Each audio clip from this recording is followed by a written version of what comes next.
Hey everyone, welcome back. Ready to unlock some of the secrets of fluent English. I think we all know that feeling. Like you understand the individual words, but something's missing. It's like everyone else is in on a joke and you're left out. Exactly. And that's where idioms come in, right? They're like these little cultural puzzles that can really trip you up. And today, we're going deep into the world of idioms, tackling a list of 21 that are key to taking your English from intermediate to advanced, really sounding more natural and fluent. And idioms aren't just about sounding good, are they? They often give us a glimpse into the history and the culture of a language. Oh, absolutely. So we'll be unpacking not just what these idioms mean, but also where they come from and how to use them effectively in different situations. And maybe even a few funny stories along the way. So are you ready to dive in? Absolutely. Let's get started with our first idiom, a blessing in disguise. Have you ever experienced something that seemed bad at first, but turned out to be a good thing in the end? I think we all have. It's like that feeling when you miss a flight and then you find out it got delayed for hours anyway. Exactly. Or maybe you didn't get the job you really wanted, but ended up with an even better opportunity. It's those moments when we realize that things happen for a reason. And that sometimes what we perceive as setbacks can actually lead us to something much better. It's like the universe has a plan, right? Right. And speaking of getting to the point, our next idiom is beat around the bush. I think we're all guilty of this sometimes, especially when we have to have a difficult conversation. Oh, for sure. Instead of just coming out and saying what we mean, we kind of dance around the topic, hoping the other person will figure it out. Yeah, like when you want to ask for a raise, but you start talking about how much you love your job and how dedicated you are. Instead of just saying, hey, I think I deserve a raise. Right. It's that awkward feeling of wanting to address something but not wanting to be too direct. So how do we break out of that beating around the bush habit? Any tips for being more direct? Well, I think being mindful of it is the first step, recognizing when we're doing it, and then just practicing being more straightforward, even if it feels a little uncomfortable at first. Now picture this. You're at a party, you don't know many people, and you want to start a conversation. That's where you need to break the ice. Oh yes, break the ice. That's a classic one. It's all about easing that initial awkwardness, isn't it? Exactly. It's about creating that first connection, like literally breaking through a sheet of ice to open up a pathway for conversation. And sometimes it can be as simple as a compliment, like, I love your shoes. Or even a simple question like, have you tried any of the appetizers yet? Anything to get the conversation flowing. Exactly. And, sometimes humor can be a great icebreaker, too. Oh, yeah. A well-timed joke can definitely lighten the mood. It's all about finding that common ground, that shared moment of laughter. Now, let's talk about something that can cost an arm and a leg. It's when something is just ridiculously expensive. Yeah. Oh, absolutely. Like, have you seen the prices of concert tickets these days? Oh my gosh, they're insane. It's like they want you to give up a limb just to see your favorite band. It's that feeling of, it's really worth that much. Right? But sometimes you just gotta splurge, But let's talk about those satisfying moments when you get something exactly right, like when you hit the nail on the head. Ah, yes, it's that feeling of nailing it, isn't it? Like when you perfectly describe a situation or you figure out the root cause of a problem. With like that aha moment. And it likely comes from, actually hammering a nail and getting it perfectly straight. Right. And it's such a satisfying feeling, whether you're talking about solving a problem or just understanding a concept. So have you ever hit the nail on the head with something recently? Let me think. Oh, actually, just the other day, a friend was describing a situation they were going through, and I was able to offer some advice that really resonated with them. They said, I hit the nail on the head. It's like you were able to see the situation clearly and offer the perfect solution. Exactly. It felt good to be able to help. Now, switching gears a bit, have you ever been feeling under the weather? Ooh, I think we all know that feeling. It's that kind of blah feeling when you're just not quite yourself. Right, like maybe you have a slight cold or just feel a bit run down. And no one wants to hear all your symptoms. Exactly. Under the weather is a much gentler way to say, I'm not feeling great. And I've always wondered where that one came from. Me too. I've heard it might be related to sailors feeling seasick when the weather was rough. Oh, that makes sense. Like the weather is literally affecting how you feel. Now be careful not to let the cat out of the bag. Oops. That's when you accidentally reveal a secret, isn't it? Exactly. Like if you're planning a surprise party and someone spills the beans to the guest of honor. I've always loved the imagery with that one. Like imagine a cat jumping out of a bag and everyone's surprised. It's such a vivid way to describe that moment of Oh no, I shouldn't have said that. And it happens to the best of us. So how do we avoid those cat out of the bag situations? Any tips for keeping secrets safe? I think sometimes it's better not to know the secret at all if you're someone who tends to blurt things out. That's a great point. If you don't know, you can't accidentally reveal it. Exactly. Or, just be extra careful about who you talk to and what you say. But sometimes you just have to accept that the ball is in your court. Ah, yes. That's when it's someone else's turn to make a decision or take action. It's like passing the baton in a relay race. Exactly. You've done your part, and now it's up to them to decide what to do next. It's often used in negotiations or discussions, right? Yes, like when you've presented your offer and you're waiting for the other person to respond. And sometimes, to get things done, you just have to burn the midnight oil. Yeah, that's a good one. It means staying up late, working, usually on a project or deadline. Back in the day, it literally meant working by the light of an oil lamp. Right. But nowadays, it's more about that feeling of burning the candle at both ends. But sometimes, you have to face those challenges head on, like when you have to bite the bullet, It means doing something difficult or unpleasant, even though you don't want to. like going to the dentist, right? Yeah, exactly. Or having that tough conversation you've been putting off.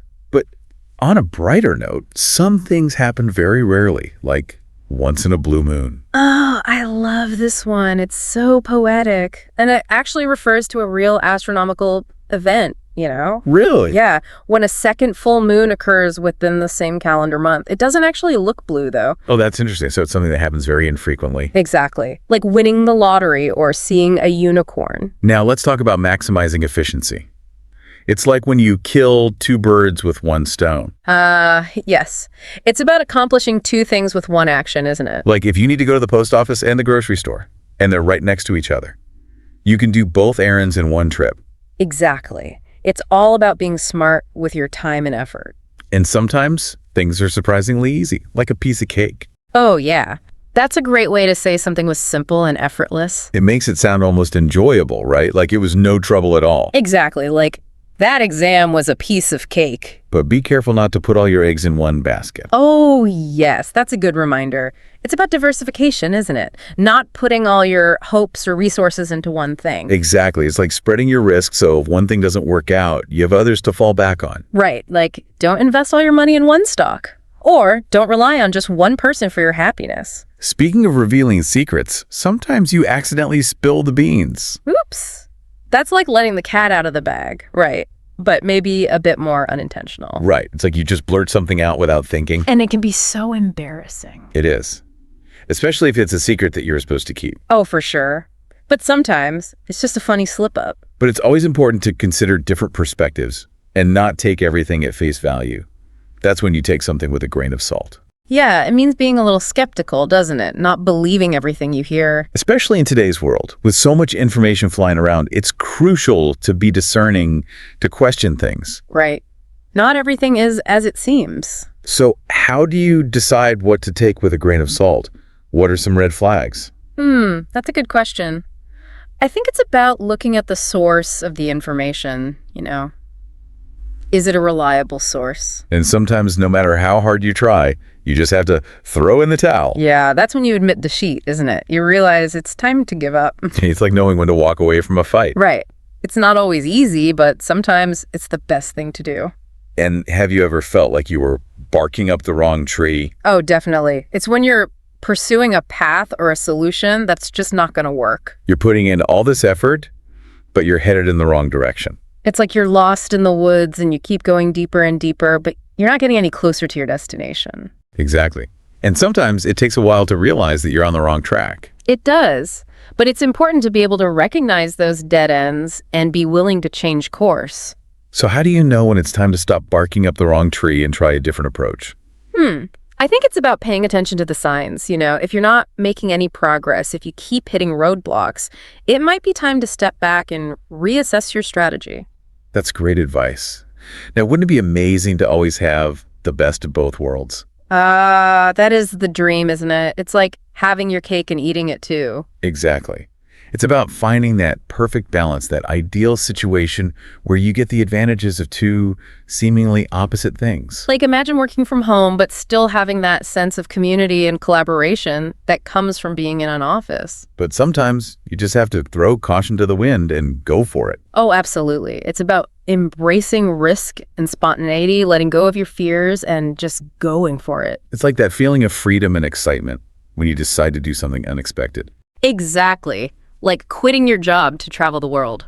And finally, going above and beyond, giving it your all, that's going the extra mile. It's about exceeding expectations, isn't it? Putting in that extra effort to make something truly special. Like staying late to help a colleague finish a project or going out of your way to make a customer happy. It's those little things that make a big difference. And, going the extra mile doesn't always have to be about work. It can be about anything, really. Oh, absolutely. It's about that attitude of always striving to do your best. Exactly. And it's something that people really appreciate, whether it's in your personal or professional life.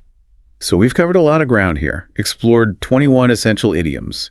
What stands out to you so far? Any favorites? So many great ones. I think bite the bullet is one that really resonates with me. It's a reminder that sometimes we just have to face those challenges head on, even if it's uncomfortable. What about you? I think the best of both worlds really appeals to me. That idea of finding balance and enjoying the benefits of different perspectives. Yeah, that's a good one. It's a reminder that we don't always have to choose one thing over another. Sometimes we can find a way to have it all. Exactly. And that's a great note to end on for this part of our deep dive. We've only just begun to scratch the surface of these idioms, but we'll be back soon to explore even more of their nuances and applications. Looking forward to it. I think for me, bite the bullet is one of the ones that really stands out. Yeah, I get that. Knowing the history behind it too, like, wow. It just highlights that kind of courage, Right. that we need to face things we don't really want to. Like stealing yourself, getting ready. Totally. And have you ever had to bite the bullet recently? Oh, all the time. I think we all do, right? Yeah. But one that comes to mind is I remember having to give a presentation to, a huge audience. Ooh, that's tough. Yeah. And I was so terrified, but I knew I just had to bite the bullet, get up there and do it. And I bet once you did, it wasn't so bad. It's always like that, right? The anticipation is worse. The build-up. And it makes you stronger too, each time. Oh, absolutely. And that actually makes me think of barking up the wrong tree, because sometimes you think you're, doing the right thing. Putting in all this effort. And then you realize, this is a dead end. You're headed in the wrong direction. Completely. And that happens a lot, I think, especially today with so much information. Oh, yeah. It's overwhelming. It really is. And so it's easy to get sidetracked. Yeah, to go down rabbit holes. But I think there's a lot of value in recognizing that you're doing that. Totally. And then you can say, okay, well, what other options do I have? How else can I approach this? It's about being flexible, being adaptable. Yeah, and I think that leads us nicely to the best of both worlds, because... Ooh, the ideal. Right. Because sometimes you do have to choose one or the other, but sometimes you can find a way to get the benefits of both. To kind of merge them. Yeah, exactly. It's like, having that flexibility of working remotely, but also still having that in-person connection. Yeah, that sense of community. Yeah. And sometimes you just got to throw caution to the wind. And just go for it. Right. I love those moments. Those are the best, those spontaneous decisions. Absolutely. Even if it's a little bit scary, a little bit risky. Like quitting your job to travel the world. Oh, yeah. That's a big one. But so freeing. Right. It is. And I think those are the moments that really can shape our lives. Yeah, those leaps of faith. For sure. And then it's about putting in that extra effort, going the extra mile. Yes, it's like going above and beyond. Right, really making a difference. Yeah, exceeding those expectations. So have you gone the extra mile for anything lately? I've been really focused on a project at work. Okay. I've been, putting in the extra hours and really trying to make sure it's the best it can be. To make it shine. Yeah. So we've talked about how to use these idioms, but I think it's also interesting to think about what they reveal about the culture of English speakers. What do you think? Well, I think one theme that keeps coming up is hard work, perseverance. Yeah, I see that. Like, bite the bullet, burn the midnight oil. It's like you push through those challenges. You don't give up. Exactly. You get it done. And then you also have throw caution to the wind, which is more about that kind of risk-taking spirit. Yeah, that adventurous side. So it's interesting. It's like there's that balance. Of both. Yeah, you work hard, but you're not afraid to try new things and take a chance. And the best of both worlds speaks to that, that balance, compromise. Yeah, like finding the middle ground. Yeah. Trying to see things from different perspectives. And take it with a grain of salt, which is kind of like, don't believe everything you hear. right? Question things. Be a critical thinker. Yeah. So as we wrap up this part of our deep dive, what would you say are some key takeaways for our listeners? I think don't be afraid to start using these idioms. You know, the more you use them, the more natural they'll feel. Practice makes perfect. Absolutely. And I think it's important to remember that idioms are more than just words. They're really a window into the culture. Yeah, they tell us something about the values and the beliefs of the people who use them. So pay attention to how people use them in different contexts, and you'll start to pick up on those nuances. Yeah, you'll gain a deeper understanding, not just of the language, but of the culture as well. Yeah, it really is fascinating to see how much we can learn just from these little phrases. It's like they're little time capsules of culture. So let's talk a little bit more about that connection between language and culture. Yeah. Do you think the idioms we use, do they actually influence how we think? Ooh, that's a really interesting question. Right. It makes you wonder, like, if these phrases that we use all the time, Yeah. if they kind of subtly shape our perceptions of the world, Yeah. like spill the beans, for example, does that say something about a culture that values discretion? Yeah. Or does using that idiom actually reinforce that value, make us more aware of keeping secrets? Yeah, it's like, which came first? The chicken or the egg? Exactly. Does language reflect culture, or does it shape it? Or maybe a bit of both. I think it's probably a bit of both. Yeah. You know? It's this kind of back and forth Yeah. between the words we use and how we see the world. And that makes me think about throw caution to the wind, too. Yeah. Does that reflect a culture that's maybe more prone to taking risks? Yeah, or does it encourage us to be more adventurous, you know? Right. To embrace those leaps of faith Yeah. and the best of both worlds. Yeah. Does that suggest that we like balance, compromise? Or does it actually encourage us to seek out those win-win situations? Yeah. It's really fascinating to think about. It's like language is this tool that can both reflect and influence our values and beliefs. Exactly. And I think that's what makes learning idioms, you know, so much fun. Yeah. It's not just about the words themselves. It's about what they tell us about the culture and about ourselves, really. So as we wrap up our deep dive into these 21 essential idioms, Yeah. what would you say is your biggest takeaway for our listeners? Don't just memorize them, experience them. Ooh, I love that. You know, listen for them when you hear people talking, when you watch movies, when you listen to music. See how they're using them in real life. Exactly. And try using them yourself.